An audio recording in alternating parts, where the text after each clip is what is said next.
Assalamualaikum warahmatullahi wabarakatuh. Baiklah, untuk kali ini saya akan memahami ya, membantu memahami materi muatan bahasa Indonesia. Mohon maaf, muatan IPS ya, muatan IPS yang untuk tema 1 KD 3.2. Muatan IPS KD 3.2 untuk tema 1. Negeri kita Indonesia ya, negara kita itu Indonesia. Nah, ini terdiri dari beraneka ragam bangsa, masyarakat dengan keanekaragaman suku, budaya, adat istiadat, dan lain-lain. Indonesia itu terletak di antara dua benua, benua Asia dan benua Australia. Jadi Indonesia itu terletak di kawasan Asia Tenggara. Kawasan Asia Tenggara, dan di mana sebelah utara itu ada benua Asia dan di sebelah selatan Indonesia itu ada benua Australia. Selain itu, Indonesia juga terletak di antara dua samudera, yakni Samudra Hindia dan Samudra Pasifik, yang merupakan negara kepulauan dengan sekitar 1.700 pulau dan terdiri atas 34 provinsi dan suku bangsa yang kurang lebih ada 1.340 suku bangsa, di mana suku Jawa menjadi kelompok terbesar sekitar 41%. Jadi negara Indonesia yang luas itu 1.700 pulau itu yang penduduknya paling banyak, paling besar itu di Pulau Jawa. Indonesia itu beragam. Nah, faktor keberagaman yang pertama bentuk negara kepulauan. Jadi tadi ya 1.700 pulau tadi yang salah satu menjadi faktor keberagaman. Yang kedua, letak strategis Indonesia. Jadi Indonesia zaman dahulu itu sering dilewati oleh perdagangan internasional. Dulu itu perdagangan itu lewat laut ya, lewat pelabuhan. Nah, Indonesia itu strategis. Jadi di antara Asia dan Australia menjadi jalur perdagangan. Nah, maka terjadi interaksi antara pedagang yang dari luar. Nah, yang selanjutnya perbedaan kondisi alam. Di Indonesia itu ada yang pantai, ada yang pegunungan, ada yang dataran tinggi, ada yang dataran rendah. Nah, karena perbedaan inilah masyarakat berusaha untuk beradaptasi sehingga menghasilkan budaya baru, budaya yang beragam. Yang keempat, keadaan transportasi dan komunikasi. Hingga saat ini kan komunikasi dengan canggihnya teknologi ya. Dengan canggihnya teknologi, komunikasi dan transportasi semakin berkembang. Sehingga informasi dari luar itu sangat mudah didapatkan. Maka muncullah budaya baru yang digabungkan dengan budaya asli Indonesia. Yang kelima, penerimaan masyarakat Indonesia terhadap perubahan. Jadi Indonesia itu mudah menerima perubahan. Ketika sesuatu hal itu dianggap positif, suatu hal yang baru itu dianggap positif dan baik, maka diterima dan diasimilasi atau digabungkan dengan budaya Indonesia. Nah, dengan kelima faktor ini menyebabkan negara Indonesia memiliki aneka ragam budaya, adat istiadat, baju adat, rumah adat, makanan khas, tarian yang beraneka ragam.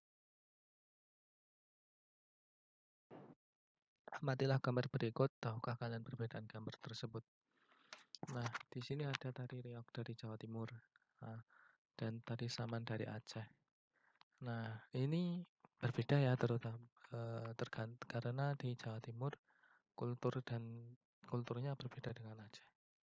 Nah, selanjutnya ada di Sumatera Barat, ada suku Minang di Sumatera Barat, dan ada gudeg di Yogyakarta. Ini makanan khas ya.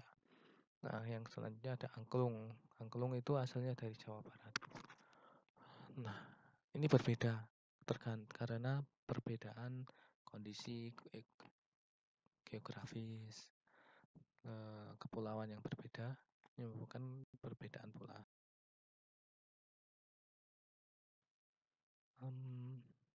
asal daerah. Jadi beberapa daerah Indonesia dengan tarian, makanan, alat musik, rumah adat yang nah ini bisa jadi dipelajari ya ini. Banyak sekali. Sebenarnya masih banyak. Jadi ada agama, ada senjata, ada pakaian, masih banyak lagi. Tapi untuk saat ini saya fokuskan di tarian, makanan, alat musik, dan rumah adat.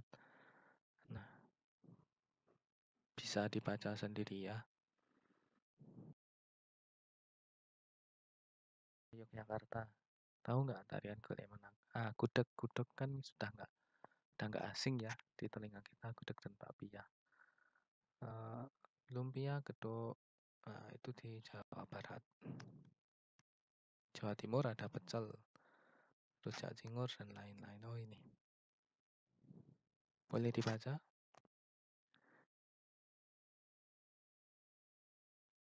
Daerah timur ya.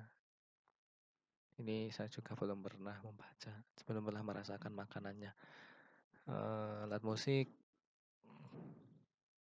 Oh iya, jadi alat musik itu ada yang dipukul, ada yang dipetik, ada yang contohnya kecapi itu dipetik. Oh ya, saya tuh kayak akan keberagaman atas sama yang bisa kita lakukan. Tentunya kebudayaan yang beragam haruslah dilestarikan supaya dapat dinikmati keberagaman anak cucu kita. Jadi sudah barang tentu ya, sudah kewajiban bagi kita generasi bangsa untuk melestarikan. Jadi kalau budaya makanan ya, terutama makanan sudah hilang, sudah tidak bisa dinikmati oleh anak cucu kita. Mereka tidak tahu gudeg itu dari mana sih. Mereka kalau tidak dilestarikan, sehingga yang harus kita lakukan adalah tidak terbawa sisi negatif modernisasi. Jadi meskipun kita boleh modernisasi boleh, akan tetapi jangan melupakan budaya bangsa kita. Mempelajari dan memahami kebudayaan sehingga kita bisa paham dan bisa melanjutkan keberadaannya supaya tetap ada. Terus tidak mengajak suku bangsa lain yang berbeda. Banyak permainan tradisional warisan nenek moyang bangsa Indonesia. Permainan tradisional apa saja yang di sekitarmu? Nah, ini beberapa. Kalian mungkin beberapa sudah ini ya. Dulu saya pernah main ini dakon atau congklak, peta umpet sering itu. Engklek, engklek egrang. Engklek itu eh ya apa? Engklek. Ya, egrang juga. Gundu itu permainan kelereng itu. Gobak sodor, ular naga, balap karung, jeblak-jeblak sung bedel lele. Pernah. Tunggal Ika berbeda-beda tetapi tetap satu jiwa. Semoga bermanfaat bagi teman-teman. Sekian yang bisa saya sampaikan. Assalamualaikum warahmatullahi wabarakatuh.